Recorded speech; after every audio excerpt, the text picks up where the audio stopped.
La forêt est l'un de nos alliés pour lutter contre le réchauffement climatique. D'une, elle capte une partie du carbone que nous émettons. De deux, elle nous offre un formidable matériau de construction, le bois, entièrement renouvelable. Dans les Hauts-de-France, la forêt couvre 15% du territoire. C'est moitié moins que la moyenne nationale, mais elle progresse. Construire en bois permet de réduire l'empreinte carbone de 60% par rapport au béton. Le Palais Rameau à Lille, bientôt dédié aux recherches sur l'agriculture et l'alimentation de demain. Une école, un tiers-lieu. Ce projet est aussi une vitrine pour le secteur de la construction bois. Tout l'aménagement intérieur est fait de cellules modulables et démontables en peuplier local. Les gisements sont dans un rayon de 100 km autour de Lille, donc Somme et Pas-de-Calais. Ensuite, c'est transformé, première transformation dans des scieries dans la région. Puis, le fabricant de poutres lamellées collées à la Glave, qui est situé à Lillers et qui a fabriqué du coup ces poutres en peuplier lamellées collées. Les poutres sont enfin usinées dans l'atelier de ce constructeur lillois, puis assemblées sur site. De l'ultra local, un excellent bilan carbone. Seul problème pour l'instant, le coût. 2,5 fois plus cher que l'épicéa. La particularité du peuplier, c'est que c'est un bois qui, en plus esthétiquement, est assez joli, très clair, très blanc. On commence à avoir l'habitude de le travailler. La ressource, elle est là. On ne demande que ça, à ce que la filière s'organise pour que demain, cette matière-là soit la matière courante en fait, de notre métier. Massifier pour réduire les coûts, c'est tout l'enjeu du pacte signé dernièrement en Hauts-de-France. Ce promoteur spécialisé dans la construction de bureaux est l'un des 28 signataires. On est sur de l'épicéa, sachant qu'il y a du Douglas à l'extérieur sur les bois qui sont exposés aux intempéries. L'entreprise affiche déjà 60% de surface de plancher en bois sur l'ensemble de ses chantiers.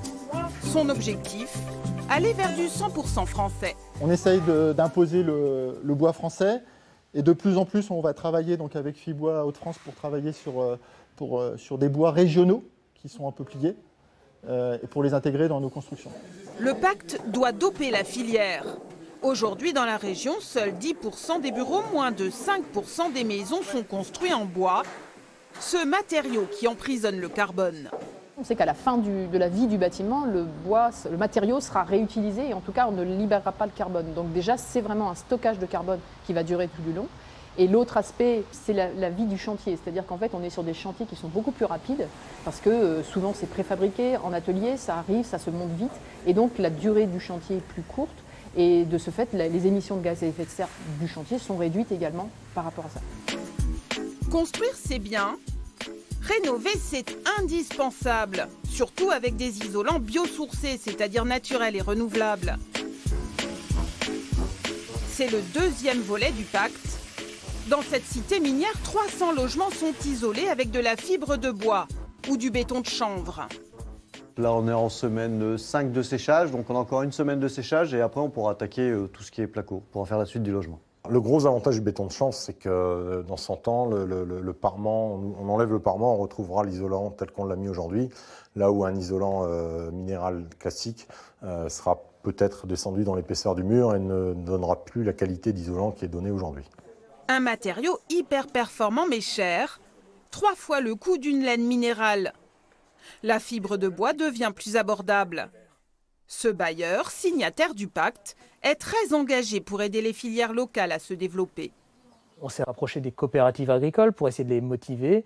On s'est intéressé à la formation des entreprises. On a même participé à la création d'un module mobile de formation au béton de chanvre.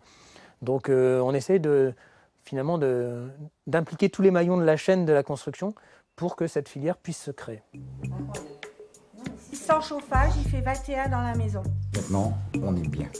À l'arrivée, des logements sains qui respirent et des consommations énergétiques divisées par 2. Chanvre, bois, lin, paille. D'ici 2025, le pacte entend doubler la part des isolants biosourcés dans nos murs. Et aussi élargir la palette. Le colza est à l'étude.